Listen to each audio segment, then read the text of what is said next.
It is an unstoppable voice, an unstoppable force.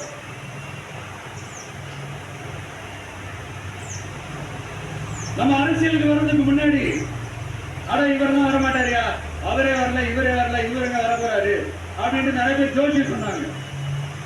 அப்புறம் நம்ம கட்சியினுடைய பேர் அறிவிச்சதுக்கு அப்புறம் பேர் அறிவிச்சிருக்கிறாரு, மக்கள் கிட்ட பேர் வாங்கினால அதெல்லாம் முடியாதுன்னாங்க.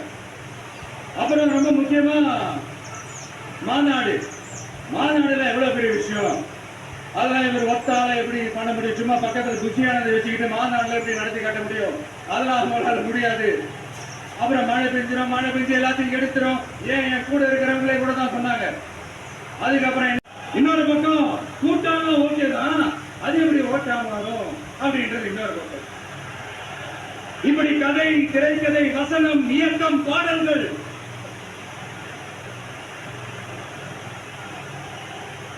அதனால இந்த அரசியல் ஆய்வாளர்களுக்கு நான் சொல்றதெல்லாம் ஒண்ணுதான், நல்லா கேட்டுக்கங்க.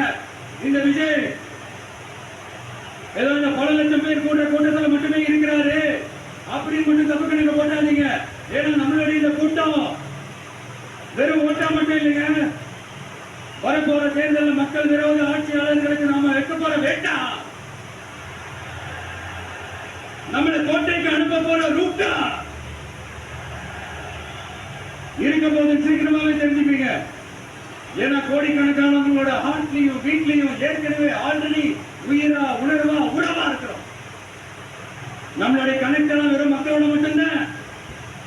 நாம யாரு நம்மளுக்கு தெரியும், அவங்க யாரு நமக்கு தெரியும். நாமளும் நம்ம மக்களை எப்படி இருக்கிறோங்க எதிரிகளுக்கு நல்லாவே தெரியும். இருந்தாலும் இந்த விஷயம் எதுக்குப்பா வந்திருக்கிறாரு, இவர் என்ன புதுசா என்ன திட்டலாம் சொல்லிட்டாரு அப்படின்னு நிறைய கேள்விகள் இந்த சொல்ற தெரிஞ்சுக்கோங்க. பெண் குழந்தைகள், பெண்கள் மற்றும் வயசானவங்களோட பாதுகாப்புல தான் நம்ம பிரையாரிட்டியே. அடுத்து இளைஞர்கள், உழவர்கள், உழைப்பாளர்கள், நெசவாளர்கள், மீனவர்கள், ஆதரவற்ற முதியோர்கள், மாற்றுத்திறனாளிகள், மூன்றாம் பாலினத்தவர்கள், இனிமேங்க யாருக்கெல்லாம் கவர்மெண்டோட ஒரு ஸ்பெஷல் அட்டென்ஷன் தேவையோ அவங்க எல்லாருக்குமான ஒரு கவர்மெண்ட் அமைக்கிறது தான் நம்ம இலக்கு.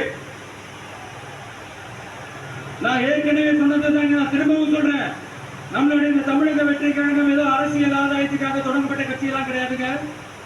கொள்கை கோட்பாடுகளோடு தந்தை பெரியார், பெருந்தலைவர் காமராஜர், அண்ணல் அம்பேத்கர், வீரமங்க வேலுநாச்சியார், மக்கள் சேவகர் அஞ்சலை அம்மாள், நம்மளுடைய 5 கொள்கை தலைவர்களோட வழிகாட்டுதல்களோடு தொடங்கப்பட்ட கட்சி.